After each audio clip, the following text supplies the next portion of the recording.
Yinka, Yinka, Yinka, Yinka, Yinka, Yinka. I'm the spiritual type, and I'm a boss too. I'm a strong black woman. I can teach you femininity, the life of luxury. Come chill with me, and let me show you. Peace and love, family. Welcome back. Thank you so much for being here with me today. If we are meeting for the first time, I am Oshun Yinka, and on this channel we talk about holistic healing, tapping into your femininity, and leveling up your goddess energy. In honor of Hoodoo Heritage Month, I'm going to give you 3 ways to honor / venerate your ancestors, even if you do not actively practice hoodoo. Or at least you don't know that you do. First and foremost, before we even get into that, if you are not joined into the Patreon, it is only $5.99 a month. Every single Sunday at 8 p.m. Central Standard Time, we go live and we talk about different tips and tricks on how to actually practice hoodoo. There are so many different ways and styles of practicing hoodoo, but if you are an African American, you are already entitled to learning and practicing hoodoo. And more than likely, you already practice it. You just don't know because it's traditional, it's word of mouth, and it is a closed practice specifically for us by us. So if you want to learn more about that, then join in on the Patreon. There is a hoodoo masterclass so you can learn all the traditional things about it, but we get into the nitty-gritty of how to actually practice and do workings and things like that on the live calls. I don't teach all of y'all that because on Patreon we can't really censor it, so I teach you guys that live every single Sunday. Now let's get into 3 ways, if you don't practice hoodoo intentionally, I should say, 3 ways for you to honor your ancestors. The very first one is sharing your food. So everybody does not have an ancestor altar, and that is okay. That's perfectly fine, because the first thing you want to do is understand that you are the altar. You are the altar. There's just like saying, you don't have to go to church to be a part of the church, because the church should reside in you. Your ancestors reside in you. God resides in you. So you don't necessarily need an actual working altar or ancestor altar to practice this at all. So sharing your food is a great way and the easiest way for you to honor your ancestors. How I learned to do this is by simply just carving out a portion of my food before I start eating. So after you say your grace, then you would just slide a little bit of your food to the side with the intention of, this is me sharing a meal with my ancestors.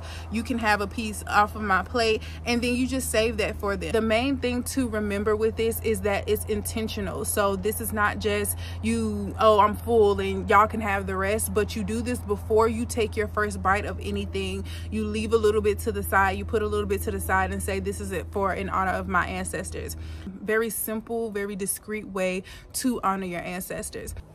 Sorry y'all, my phone overheated. But the second way that you can honor your ancestors is by pouring libations. So we do libations all the time. If you ever pour some out for the dead homies, usually we use some type of liquor or spirits when we're pouring this out. But you can do this with any drink. You can do it with water.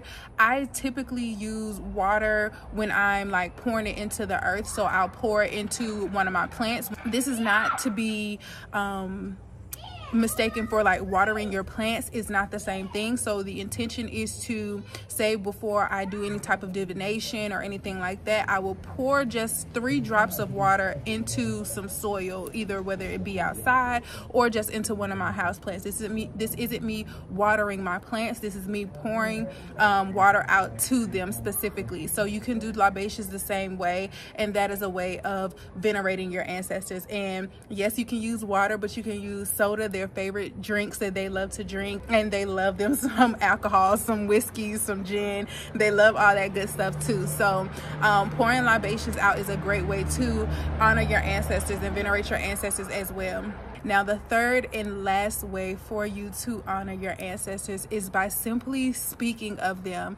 I love to talk about things that my granddaddy used to tell me, and I'll be like, oh, my granddaddy used to say this, or such and such used to say that. Like, that is the best way to honor your ancestors. This is keeping them alive and letting them know that, you know, the things that they used to tell you, like my granddaddy, as I'm saying, my granddaddy used to always call my earrings, like my big hoops. He's like, oh, take them Jezebel earrings off and things like that. So even when I'm putting on my hoops, I might say that or refer to my hoops, or, you know, see my sister with her hoops on and be like, you and them Jezebels or whatever. That's a way of me honoring my grandfather.